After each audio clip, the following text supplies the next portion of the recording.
there, Semiramis there took on the role of the Holy Spirit there, and Tammuz was the Satanic's Immaculate Conception son. There, well, the T of Tammuz has come down through the centuries. There, that's important to know about, and then also Mithra, the Roman god, had a sacrificial altar, was the cross.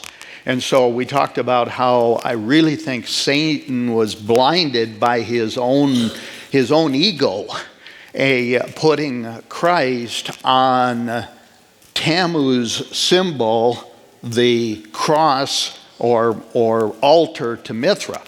There. But we're going to go through one more thing that was going on as well today that I think Satan saw. What he didn't see was how Christ's blood was our salvation. He saw the new covenant with the Jews, but I don't think he saw us. All right, now, today is a lot of show and tell, okay? Last time was fairly deep and a lot of facts, and if I didn't put somebody to sleep, it'll probably surprise me. There. Today, however, is the exact opposite. If you're not excited by how all of the activities that are going on in Israel today are vindicating our Lord and showing the accuracy of the Scripture, then after we're done here, I think you need to have the person next to you check your pulse. All right, here we go.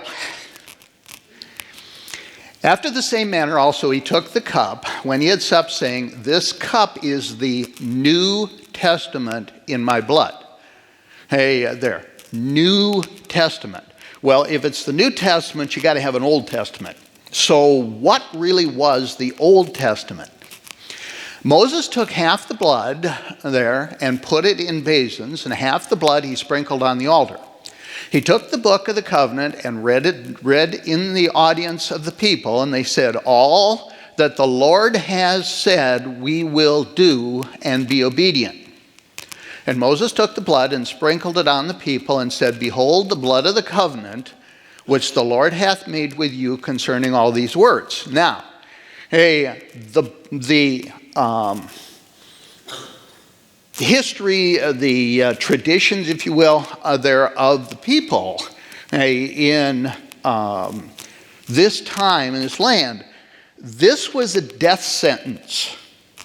If you sprinkled the blood on the people and on the altar, if the people broke the covenant, they were to die.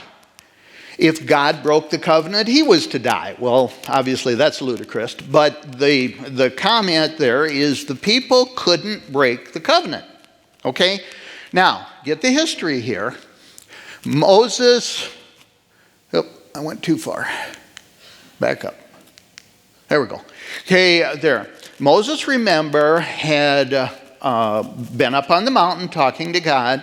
He came down. He set up this covenant with the people. Then he went back up on the mountain, he and Joshua. All right? So Moses and Joshua are up on the mountain.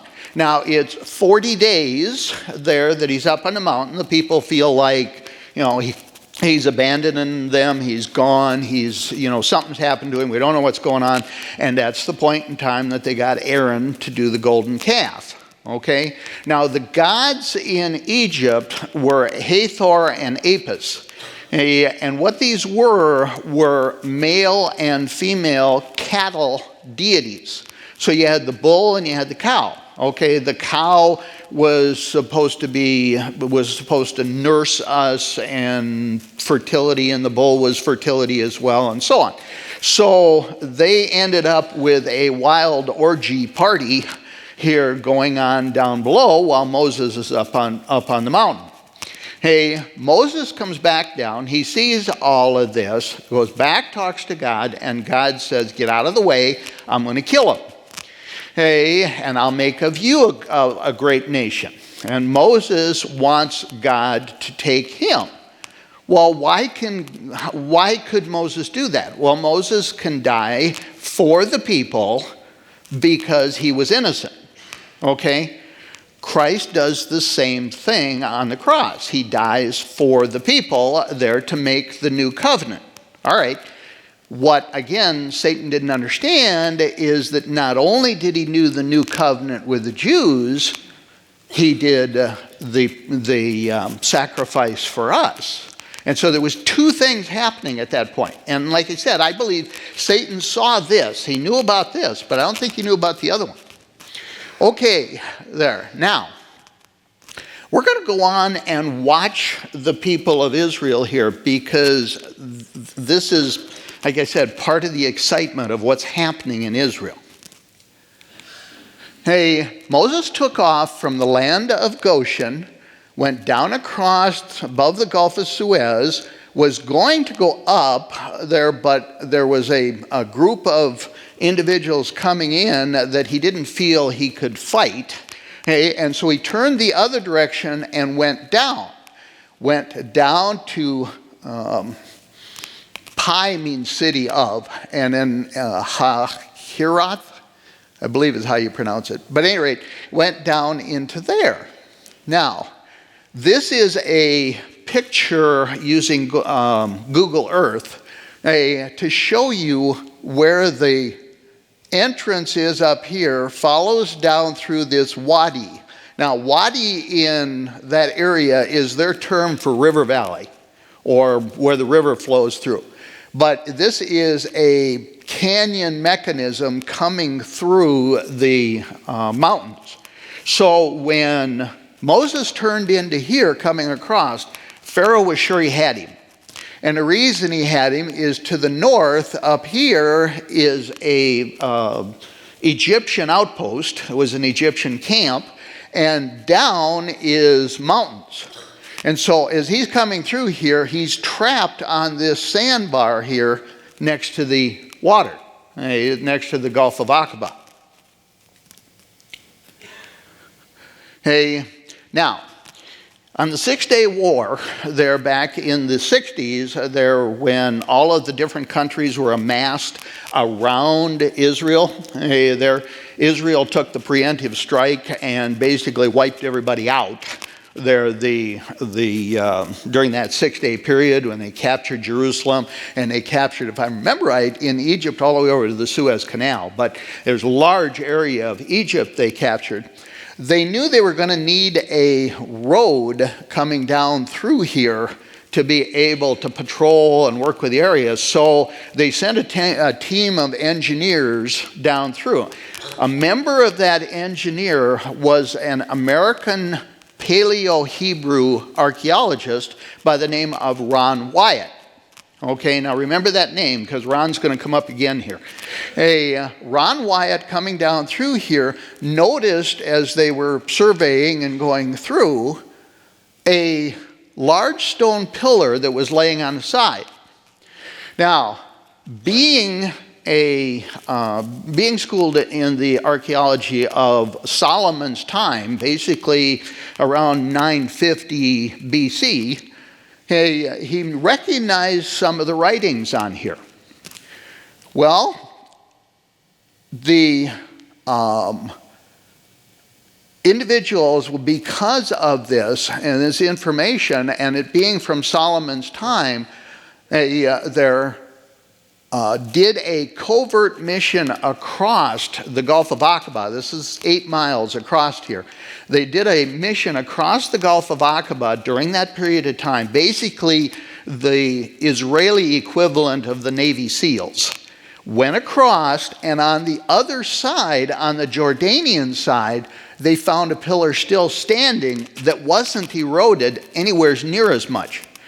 When he looked at the pillar, or they looked at the pillar there, they realized this was Solomon's. Solomon put this up to commemorate where the crossing of the Red Sea occurred.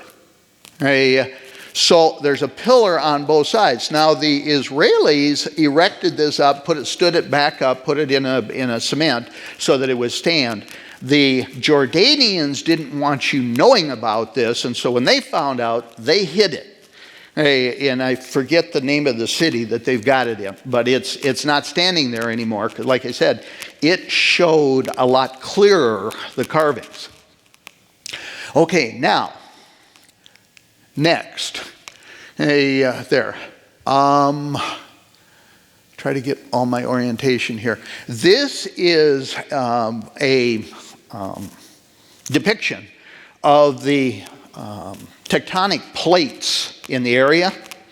And if you watch here, there's a thrust zone, a tectonic plate that comes up here into the Turkish-Iranian plateau, comes up through here, comes down through the Dead Sea, right through the Gulf of Aqaba, down through the ocean here, into northeast Africa, and through, and creates what we call the Great Rift Valley. Now that's that, again, tectonic plate coming through. It's strongly believed that when God destroyed Sodom and Gomorrah there, he did it by activating this plate, and that the brimstone was pure sulfur, or 97% pure sulfur, coming out of this tectonic plate that destroyed the cities. When sulfur burns, it burns so hot it'll melt stainless steel. So there was the heat there as the eruption occurred. And again, remember, when Lot looked at it, it was a fertile valley. Nowadays, it's rocks and sand, and Moses commented that nothing grows there. Talked about the fact that it was still there, as an example of the people. And then remember, Peter in 2 Peter said that Sodom and Gomorrah are still there for examples, not examples, examples. E-N. The E-N in Greek means it's still there, you can see it. Now, as a scoffer, the archaeologists want you to believe that these cities are underneath the Dead Sea. Well, if Moses saw them and the Dead Sea is getting smaller, how are they under the Dead Sea? That doesn't make any sense. They can't be. These cities are out on the plain. You get up on Masada and look across the Roman encampment. There's a series of rocks that you look at those rocks, you'll see there are 90-degree angles on these rocks. This was their Sodom and Gomorrah. You can still see them. Peter commented that you can see them.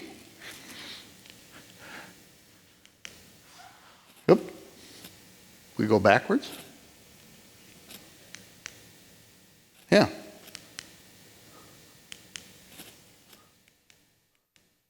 There we go. Okay. I'll get this thing right yet. Okay, now, the British have done extensive sonar mapping of the Gulf of Aqaba. This area is 5,000 feet deep, crossed through the Gulf of Aqaba, okay? Except for coming across that sandbar. And at the sandbar, it's 900 feet across. So you've got a 900-foot ridge that runs across the Gulf of Aqaba, okay? There was a scientist, and I can't remember his name, but there was a scientist from Florida, took an airboat, backed the airboat up to an area there on the side of the swamp, and kept that airboat running, and he showed that with a strong wind over a period of time, you could push the water back and actually dry the ground out. Okay, what did God do the night before they crossed the Red Sea? The strong wind. Hey, I did it again. There we go. Hey, now, again, 5,000 feet deep, every place except that shallow spot running across. All right, now, this is Tutankhamun's picture in Tutankhamun's tomb. Okay, it's on the wall. What I want you to see is this four-spoked wheel. Okay, that's going to be important. This is an example of the chariots. So you see the chariots that they were working with in that point in time. Now remember, the Pharaoh went across the Dead Sea. You had the chariots that he was taken through there. And the chariots, the wheels broke off. The chariots were crushed. They're under the weight of the water. There was all this damage going on. Now,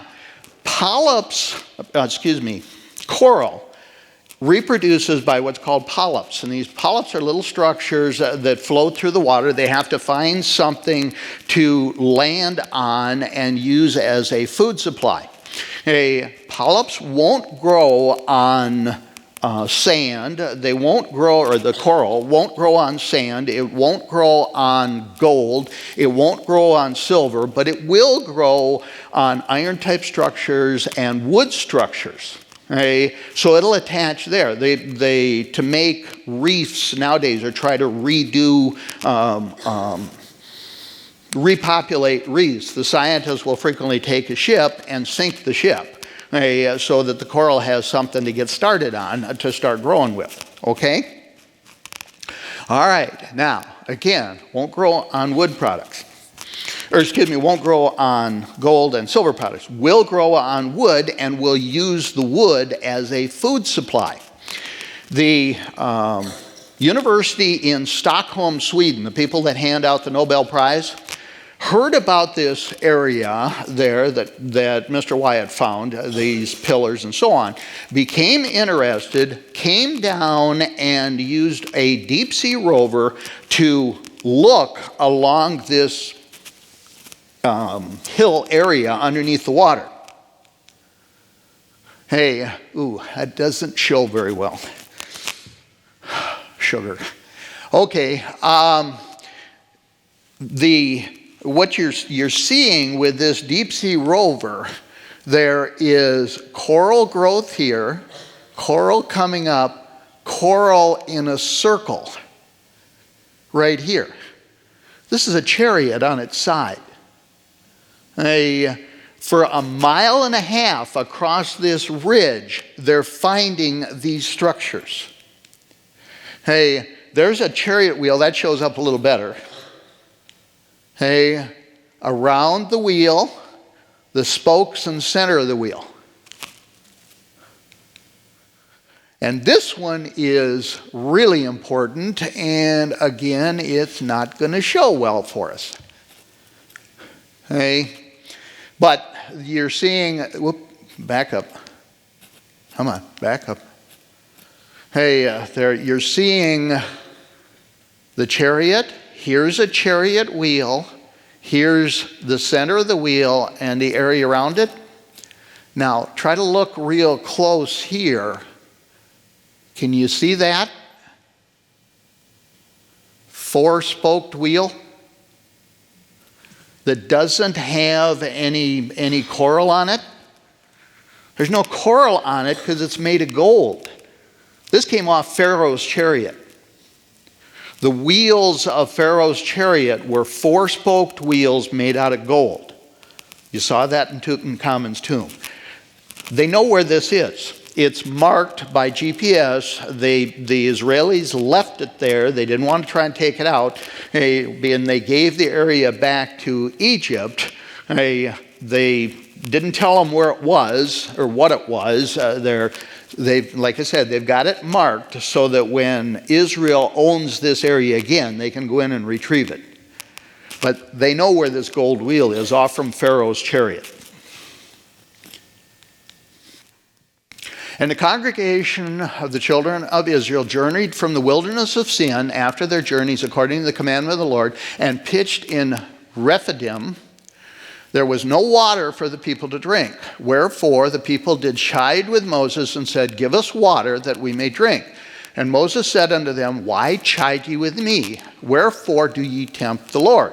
Now the Lord talked to Moses, remember, and told him to strike the rock, and out of the rock would come water. Okay? Lord said unto Moses, Go on before the people, take with thee of the elders of Israel and thy rod, wherewith thou smotest the river, take in thine hand and go. Behold, I will stand before thee upon the rock in Horeb, and thou shalt smite the rock, and there shall come out of it that the people may drink. And Moses did so in the sight of the elders of Israel. Now, Rephidim is a valley right around Horeb. That's on top of a mountain or a hill area. This crack has water erosion going through the crack. Now, how are you going to get water erosion through a crack of a rock up on top of a hill? This was where the water came from. This is Jim and Penny Caldwell. Jim is what's the engineer that looks for oil there in oil fields? Well, he was there with his wife prior to, back in the 80s, okay, and did research on this area. And you can see with them sitting there, water erosion, they're digging out this area in the rock, and there's more of it up above. But this is the rock up on top of the hill where the water was. They did extensive archaeological digs in this valley and found over 6,000 pieces of Paleo-Hebrew, their pottery, different, pottery is the main one, but different pieces that you would have found from the Israeli camp when they camped there with Moses.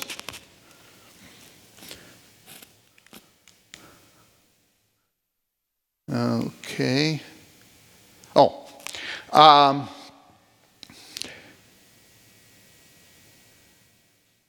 Okay, this one's out of order. This is going back to the golden. Oh no, it isn't either. It isn't either. There. This reminds me there that remember they made the golden calf and were worshiping at that point when Moses came back down. Okay. There's a hieroglyph, a picture, a depiction in the rock of the cow, and this is on Mount Horeb. Okay, this has been found. Another of the structure. It's another, the legs here. The animal. The head.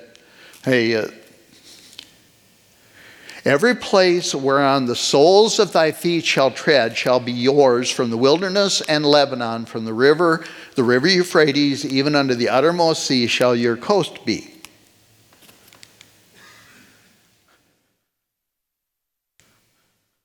Soles of the feet, they're sandals. Strap coming over, area coming through for the big toe. These are engraved into the rock here on this mountain. Now, this one doesn't show very well, but it's a whole series. It's mom, dad, and at least 2 kids. They're sandals, sandals, sandals.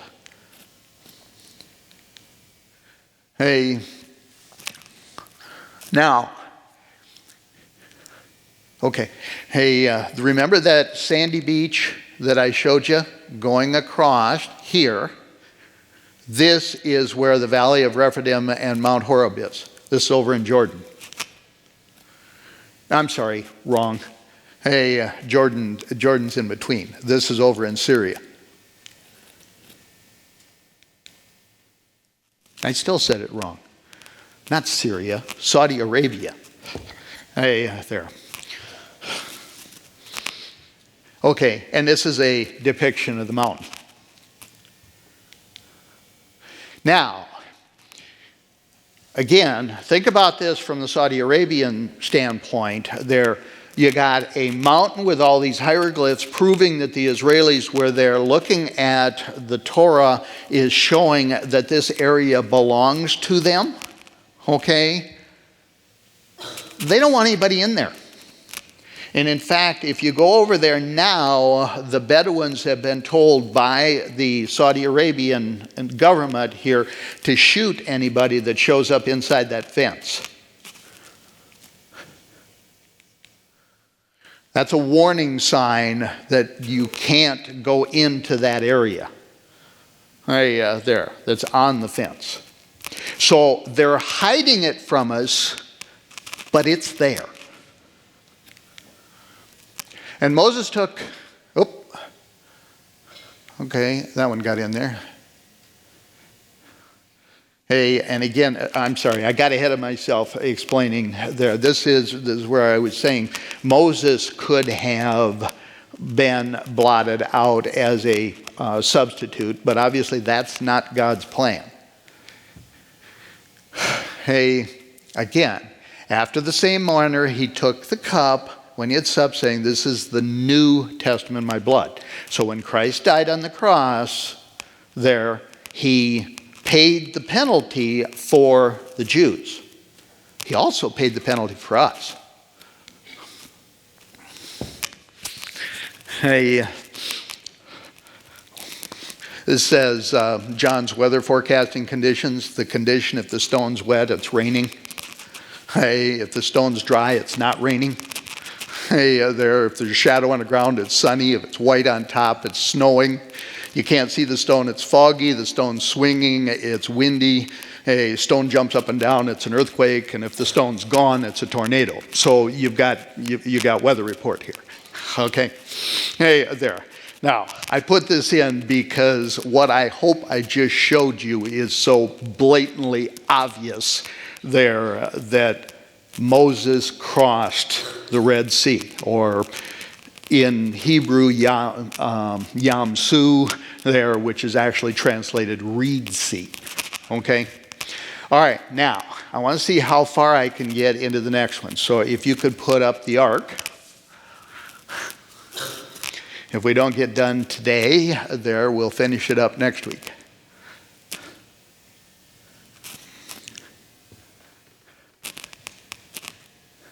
Okay, here we go. Now I want to talk about the Ark of the Covenant. Hey, this portion of the lecture is basically from Michael Rood. Now, Michael Rood is a Hebrew rabbi, Christian, with a strong interest in history. This is the guy that did all the research to show and bring out the Creator's calendar. So when I've talked about the calendar in the past, it's information I've got from Mr. Rood. Hey, this guy brings out some wonderful information for us, and honestly, it was easier to show you this part, basically taking pictures of his tape coming through. So I want you to know that the vast majority of this comes from his DVD. Now, a little warning on you for Michael. Michael's a bit theatrical there, and he's also a bit verbose. It may take you 10 hours of DVDs to get to the 1 hour that really gives you all the information. There. But the man is marvelous. He gives some excellent information out. And I would strongly recommend anyone interested, especially in the Ark of the Covenant, pick this up, because it'll go in more detail than I can. All right, now, again, well, no, I haven't got to this yet. The Ark of the Covenant has been found, and it was found by Mr. Wyatt. So Ron Wyatt found where the Ark is. He dug a shaft down to where it's at and actually looked at it. There's been a number of people that have been in the room, have seen the Ark of the Covenant. The Ark of the Covenant, there is a box there, a gold that's covered with gold with the staves running through. And the mercy seat on top actually forms a seat there, which is the throne of God. So the wings here are crossed for the back, the wings coming down the sides, the angels standing here. So the mercy seat can't touch the ground because the angels work as a support. Then the ark sits in here. There are thousands of renditions of the Ark of the Covenant there that you'll see in Israel. But this is what it looks like. Hey, now, Rabbi Benbow is a Sephardic Jew. The Sephardic Jews are individuals from Spain who try to hold as close there to the Scripture as possible. He has this family of Jewish individuals are sword makers. And they have made a replica of the Sword of Solomon down through the centuries. The Sword of Solomon has a cherubim. They're on the side, the head with the wings coming back. And it has the menorah, the candelabra there is on one side, and the other side is the angels standing up with their wings on either side of the ark. Hey, the box that's the Ark of the Covenant. Okay? So here's another depiction that's come down through the centuries of what the Ark of the Covenant is supposed to look like. Now, he shall take of the blood of the bullock and sprinkle it with his finger. This is the high priest going in on the Day of Atonement. Sprinkle it with his finger upon the mercy seat, not Easter, it should be eastwise. Hey there, sorry, that's a misprint. And before the mercy seat shall he sprinkle the blood with his finger 7 times. Now, if you're standing there looking towards the ark, and you do it with your right hand, what side of the ark is it on? The left side. And it had to be the left side. You couldn't put the blood anyplace else. It had to be the left side. Why? What is this? Okay, well, for centuries, the priests didn't know. We do know now, but then they didn't know why. They just knew that's what God said, so this is what you better do. So they had to sprinkle on that side of the ark. Okay? What the blood covenant here, what these sacrifices were a placeholder. They were showing that the blood of bulls and goats is not good enough. But you're doing something every year to remind yourself that your debt is not yet paid.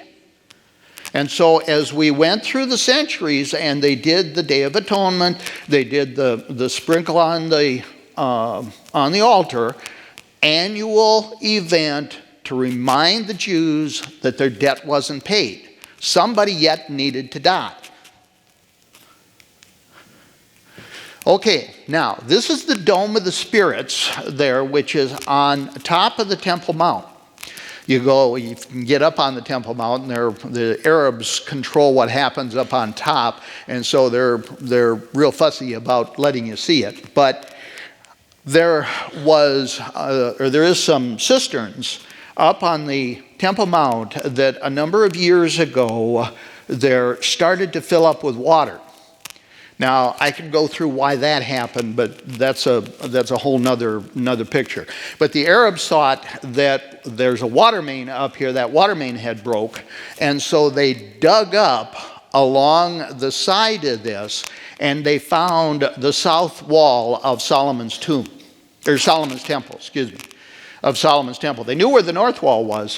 Now they know where the south wall is, and so they can place the Holy of Holies where the ark stood. Now if you look at this from the top, this is looking down on the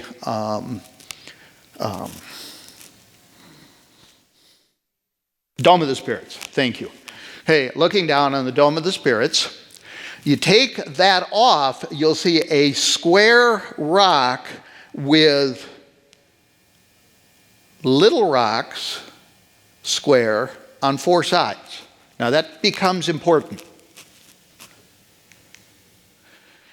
There's how Solomon's temple would have laid out. North this way, south. Okay? So obviously east and west. And Solomon made affinity. Solomon tells us where the Ark of the Covenant is. We just didn't understand it. Solomon made affinity with Pharaoh, king of Egypt. What's affinity? Affinity in the ancient Hebrew is a secret agreement. Okay? Why don't we know how the tombs were put together in Egypt and these structures and so on? Why? Because this was all within the Pharaoh's household. If you weren't part of the Pharaoh's household, you didn't know how all these things were made. Okay? So, Solomon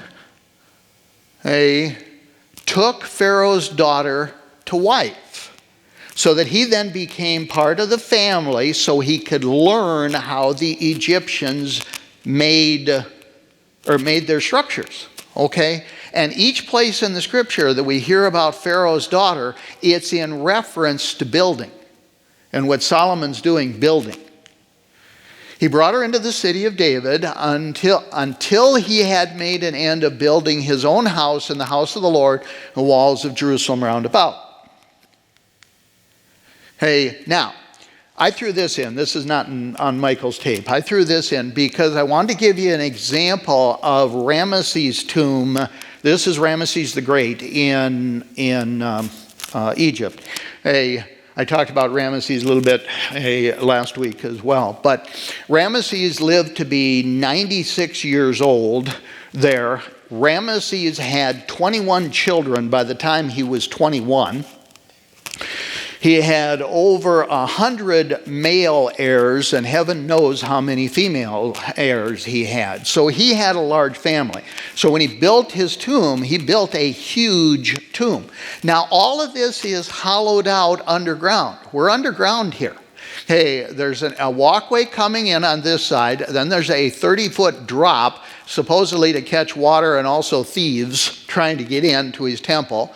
An area of temple here and an area of temple here. But the interesting thing is this very ornate, beautiful area has nothing in it other than hieroglyphs. And so it looks like it's an empty tomb. Well, it's not. If you go around, you come in here, there's basically a little wall in the center. You walk around the wall back over into here. And here's a staircase that was hidden. And I'll be honest, I haven't been able to find out exactly how they found this. But this staircase was hidden that goes underneath the floor and down. And now you see how big and ornate his tomb is, because the staircase is clear up here. And again, all of this is hollowed out underground in the rock. Okay? Staircase going down again. Down into the tomb. And King Solomon sent and fetched Hiram out of Tyre. He was a widow's son of the tribe of Naphtali, and his father was a man of Tyre. A worker in brass, he was filled with wisdom and understanding and cunning to work all works of brass. And he came to King Solomon, and he wrought all his work. So this is a brass worker, and this becomes real important too. The Masonic temple calls this individual Hiram Abiff, and they trace their lineage back from the Masonic temple to Hiram as being the first Mason. Okay? Now, if you talk to people from the Masonic temple, they tell you this is a what's the term I want? A theory, a belief. This is part of their history, their mythology, etc. Is they go back to Hiram. They really do. And if you look in their writings, you'll find this information. Hey, now, the other thing I want is if you walk into a Masonic temple, and I've never been in one, but my understanding is you go into a Masonic temple, the ceiling is black with stars. Why? Because they're symbolizing that it was done in secret. So the majority, as we understand it, of the building of Solomon's temple was done at night. So people couldn't see. They didn't know what was going on.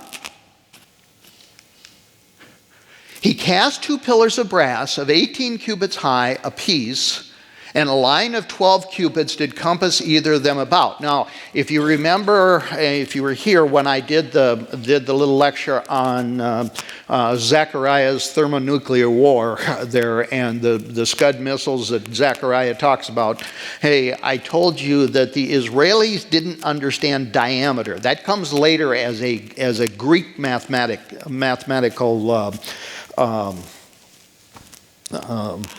Again, I'm blanking on the word, from mathematics from the Greek time period. Hey, there, the Hebrews understand circumference. They understand the distance around. So if it's 18 cubits 20.62 inches, that would make it that many inches, or 30.93 feet tall, about 31 feet tall. 12 cubits around 20.62 feet circumference. I'm sorry, that should be inches, not feet. Inches there. No, I said it right. That's feet. Okay, they're feet. And 6.5 feet in diameter. So that's the circumference. This is the feet in diameter. The pillar wall thickness had a breadth of 5 inches. Okay, so these pillars were hollow. That's important.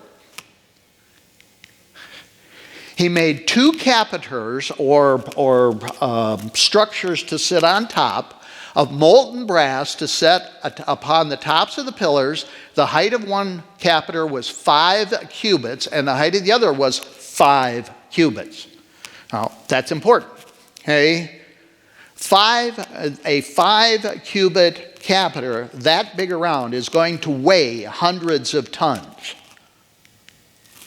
And he set up the pillars in the porch of the temple, and he set up the right pillar and called the name thereof Jacob, and he set up the left pillar and called the name Boaz. Jacob is Hebrew for base. Boaz is Hebrew for force.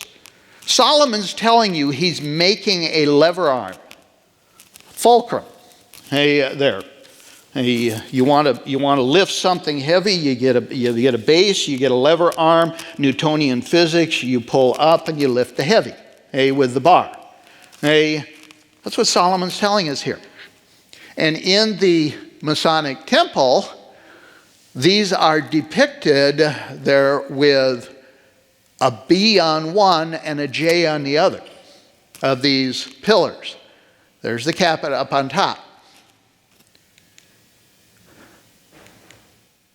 And this is not a very good picture because I took it off my computer with my camera, but you get the idea of these pillars that are sitting up on top here.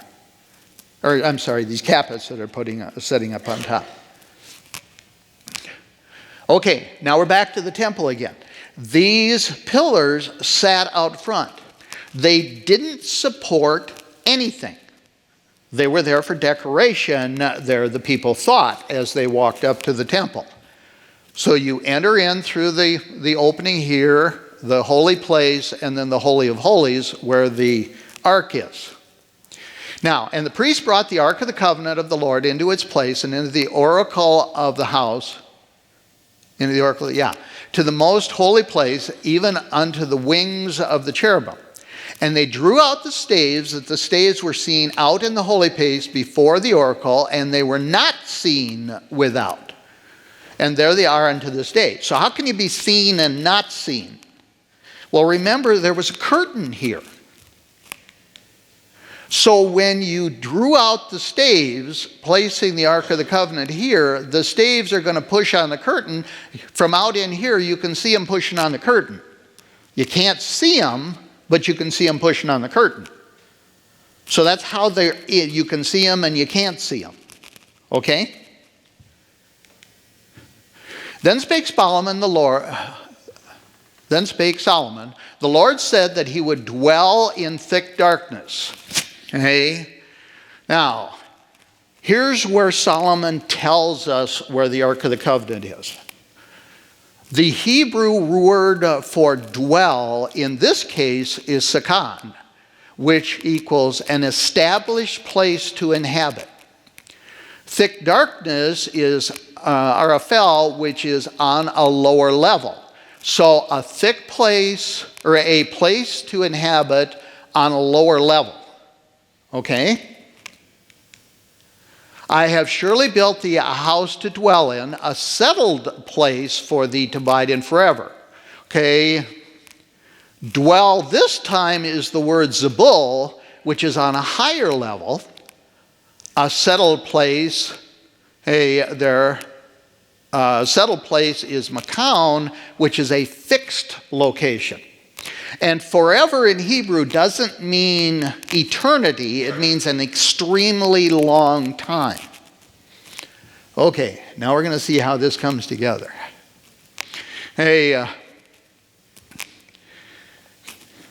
Remember that area I showed you there with the 4 stones on either side?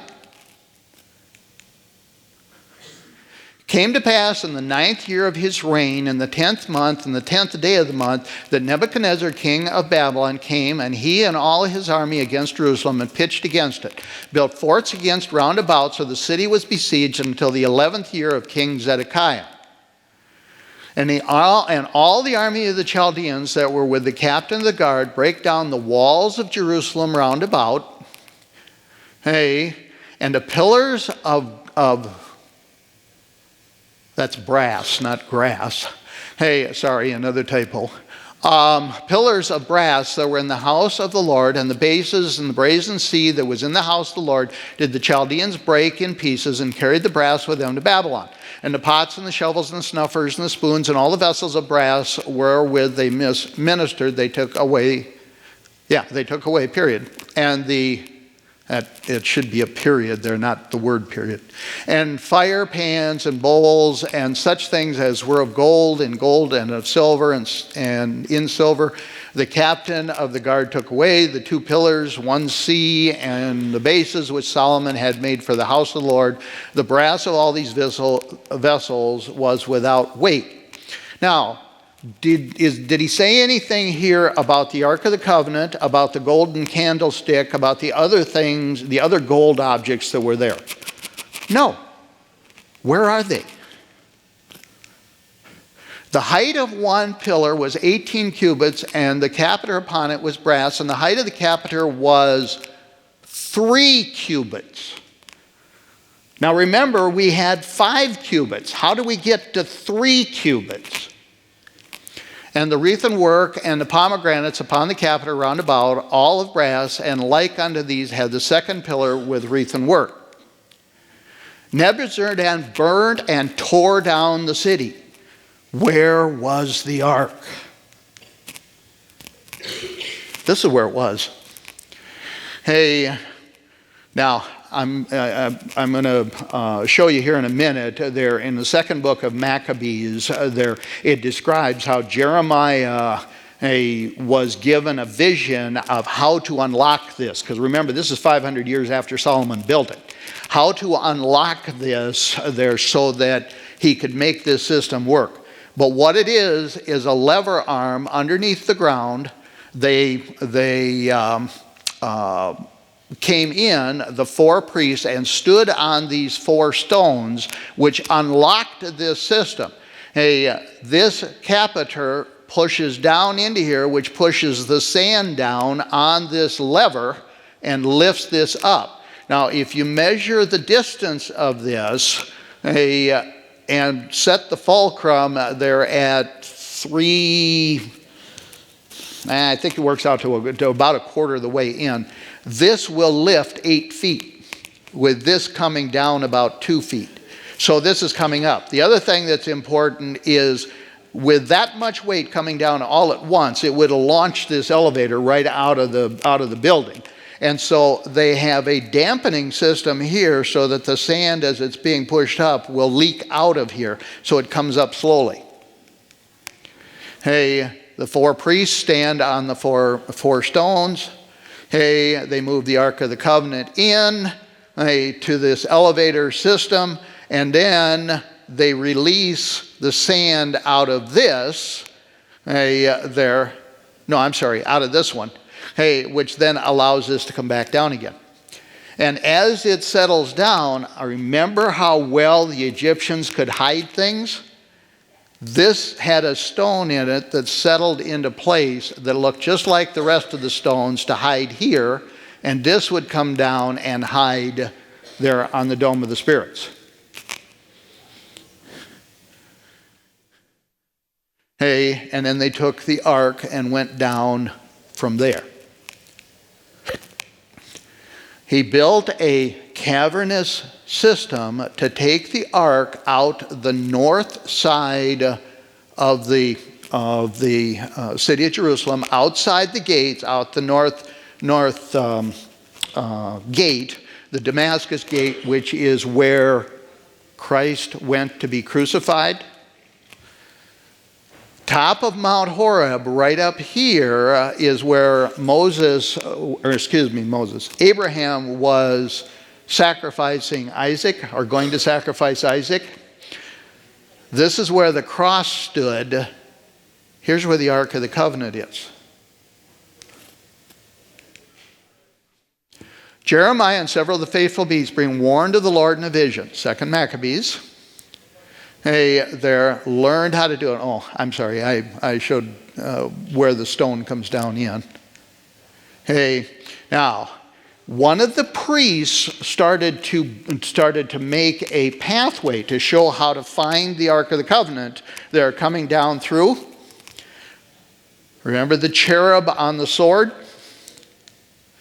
One of the priests began to mark out the way to the ark. When Jeremiah heard, he rebuked the priests and said, "The ark must remain in the secret place until the Lord brings it forth in the last days, and his glory will be seen above the mercy seat as it was in the days of Moses and Solomon." Remember that cherub? There's the picture again. There's his carving here. What it's supposed to look like. It's on this piece of stone. That has been carved out and a plaque put in its place, and this is in one of the British museums. Concerning the pillar, the height of one pillar was 18 cubits, and a fillet of 12 cubits did compass it, and the thickness thereof was 4 fingers. It was hollow. A capiter of brass was upon it, and the height of one capiter was 5 cubits. So now it's back to 5 cubits when Nebuchadnezzar breaks down the pillar.